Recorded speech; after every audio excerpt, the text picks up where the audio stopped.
Sit back, relax, and enjoy listening.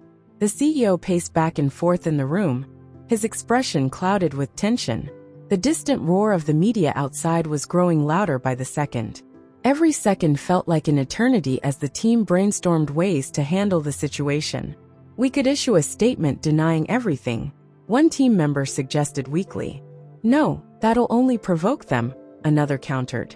They'll twist our words before it even reaches the public. What if we call for reinforcements, more security? Maybe we can escort RK out without them noticing. The CEO shook his head, clearly torn between solutions that all seemed equally flawed. It's no use. They're like vultures out there. If we misstep even once, it'll make things worse. We're running out of time. Amid the chaotic exchange of ideas, RK, who had been sitting silently, suddenly stood up. His movements were slow, almost mechanical, and his face bore the same lifeless expression as before. He didn't look at anyone in particular as he muttered, "I'll go and face them." The room fell silent. Everyone froze as RK's voice, though soft, carried a weight that was impossible to ignore. "No," the CEO said firmly, stepping forward. "RK, you're not stepping out there. You have no idea how bad they'll make this. The media won't listen. They'll only twist your words and drag you through the mud." RK didn't respond, his gaze fixed on the ground. "Sooner or later, I'll have to face them. Let me do it now." "No," a team member interjected, their voice trembling with fear. "RK, you didn't do anything wrong, but they'll make it look like you did. You can't let them destroy you like this." The tension in the room rose to a breaking point. Outside, the noise of the media crowd grew deafening. It was as if the walls themselves couldn't keep out the chaos. The CEO grabbed RK by the shoulders, his voice firm. "Listen to me, RK. I'm not letting you go out there. Not now, not ever. You stay here. I'll handle the media." RK tried to argue, his voice desperate. "Sir, please. I can't let all of you get into trouble because of me. The media is here for me, not for anyone else. Let me." "Enough," the CEO barked, cutting him off. "You can't convince me this time, RK. My decision is final. You are not stepping out there. I'll arrange security and get you out of this building without them seeing you." RK opened his mouth to protest, but the CEO raised his hand to silence him. "That's an order, RK.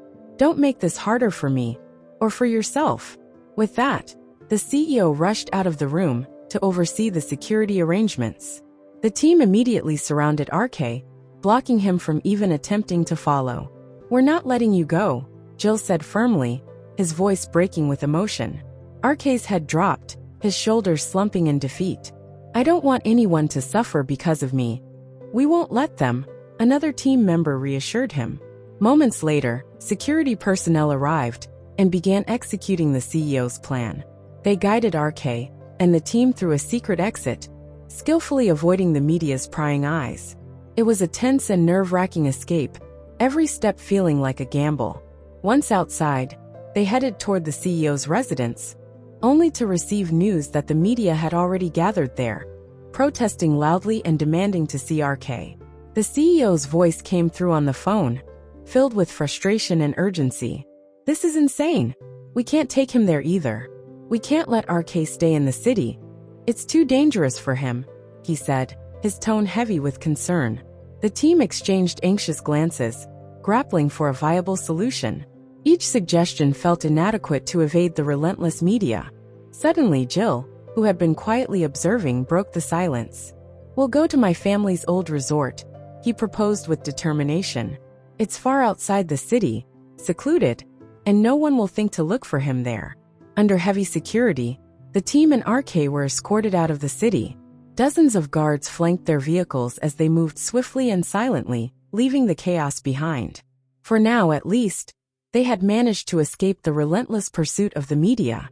But as RK sat in the car, staring blankly out of the window, guilt and despair weighed heavily on him. The thought that so many people were suffering because of him was unbearable. He clenched his fists, his mind racing. "Why is this happening?" he thought to himself. "Why can't I protect the people I care about?" To RK, this wasn't an escape. It was merely postponing the inevitable storm waiting to engulf him.